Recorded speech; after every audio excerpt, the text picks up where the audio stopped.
Attorney Rufil Fernandez Banyok. Attorney Rufil Fernandez Banyok. Straight to the point. O karon, ania ang inyong anchorman. Turan, kundili aron sa pagdapig sa kamatuoran. Straight to the point. Luzon, Visayas ug Mindanao, Pilipinas, ug sa katawhan kutob sa mabot sa tong Sibya sa tibuok kalibutan via internet. Maayong buntag ug kumusta live gikan sa Queen City of the South, Cebu City, Philippines. Welcome nining atong tulumanon ug inyong tulumanon. Straight to the point. Inigya po niyo boss kalagad sa kahanginan sa kasamang Rufil Fernandez Banyok. Mao'y padayang makiguban kaninyo nining laing adlaw sa atong pagpakigbisog. Adlaw karon mahigala nga Lunes, pitsa 20 na. Buwan makigalaan sa Oktubre tuig 2025. Straight to the sa point. gihapon, natagantag pagtagad ang mga isyos nga may labot ang lungsod. Nagbagang mga expose, nagunang mga reports. Dinhilamang gihapon mga higala sa atong pagbanuban. Nining atong tulumanon ug inyong tulumanon. Straight to the point. Nagunas to maskutaran karong butaga mga higala. Bagyong Ramil mo exit na sa Pilipinas karong buntag. Apan nagbilin kini og 5 ka mga tawo nga nakalas didto sa Luzon, human natumbang usa ka punuan sa buli ngadto sa Panimay samtang nangatulog ang mga biktima. Straight to the point. Hinungdan nga sila nangapiit og nakabsan gyud sa kinabuhi. Straight to the point. Lain ni mga higala nga leksyon no og dunay yung mga inaning bagyo. Tanawan ninyo daan kanang mga balay nga duol o mga lubi, mga buli, mga dagkong kahoy. Kung mahimo bakwit na lang mo daan din ha, na? O di gani pamutlan na landaan na, no? Kana na ang delikado og matumba kanang mga punuan din ha, no? Kay delikado kayo sa kinabuhi labi nag maduol mahigala sa inyong panimalay. Kung kahoy manggaling na, mananom na lang og laing kahoy nga ipuli ngadto sa layo-layo nga bahin, layo-layo sa panimalay. Kaya ato siguro nuguna ang kinabuhi sa tao mo'y prioridad gyud in town, mga kaigsunan. Straight to the point. Samtang hangtod karong simanaha ang mga LGU sa siyudad sa Sugbo, Mandawi, Lapu-Lapu ug Danao nag-issue og advisory nga wa gyapon face-to-face classes sa mga tinun-an og mo shift lang una sa alternatibo nga paagi sa pagklase. Straight to the point. Ang ubang pribadong tunghaan yatagan og katungod sa paghukom kung mopatuman usab og pagsuspenso sa face-to-face nga klase. Straight to the point. Samtang mga molupyo sa lungsod sa Remigio nga ang ilang Panimay nahimutang sa nangliki nga yuta o duol sa sinkhole, nangayo og tabang nga dunay kabalhinan sa ilang mga Panimay. Straight to the point. Sa laing bahin, ang Cebu Ports Authority magpatabang sa DENR og Mines and Geosciences Bureau nga susihon ang mga pantalan sa Northern Cebu aron magiyahan kini sa himuon nga rehabilitasyon sa mga pantalan nga naapektuhan sa linog.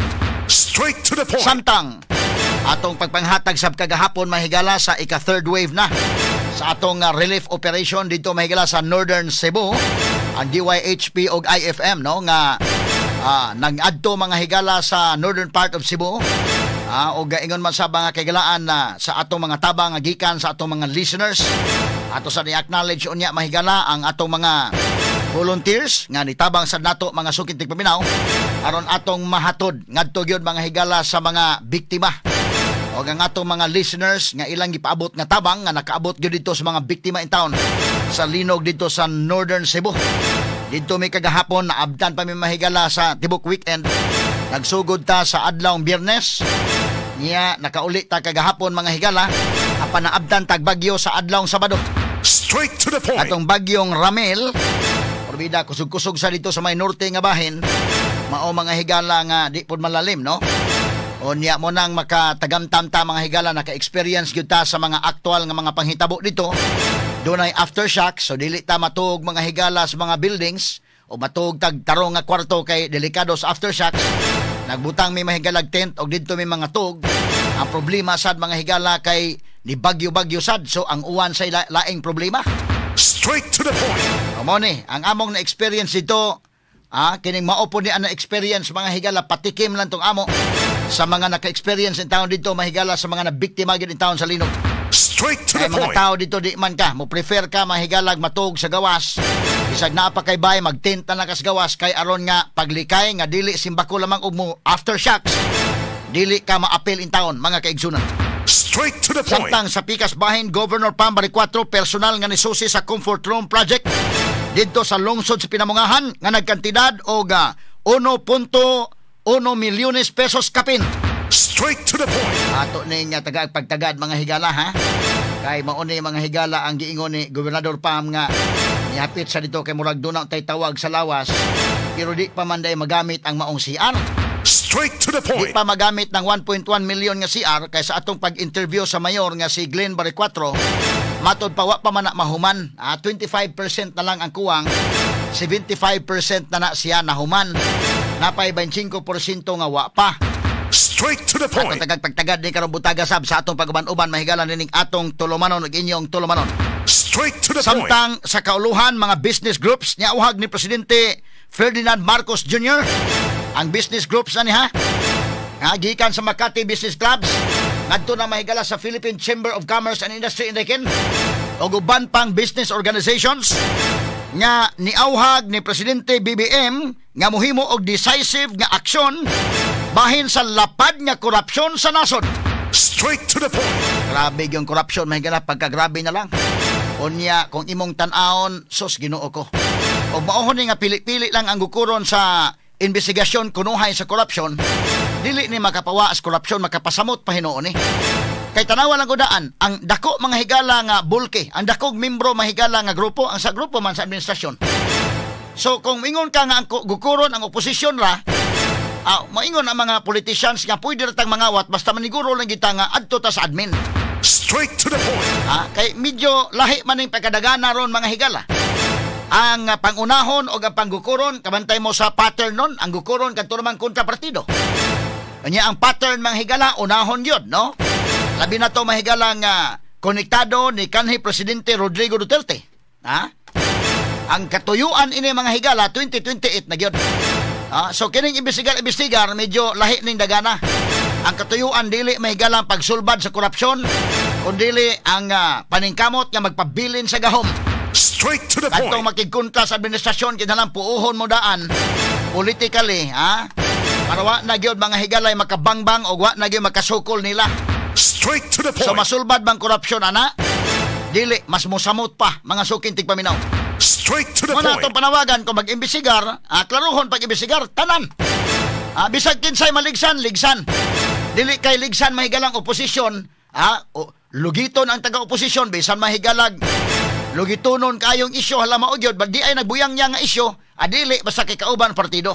Straight to the point. Natanig pagtagad sa karong nga buntaga sa atong paman-uman usab dining atong tulumanon ug inyong tulumanon. Straight to the point. Samtang ang dugang update sa mahigala, na busy magudto mahigala ning pag-take up sa mga panghitabo sa linog. Naon sa man hitabo katong milabay nga kun dunay linog sa Baguio, dunay linog sa Bugo, dunay linog mahigala sa Manaya dito sa Davao. Unya do na poy linog didto milabay Biyernes sa Surigao. Pagkadaghan na grabihan naman ng mga sukid di paminaw. Una nga na-focus ang atong atensyon sa mga linog. O kunya medyo ato pa mahigala nga na-set aside ang mga issues nga uban.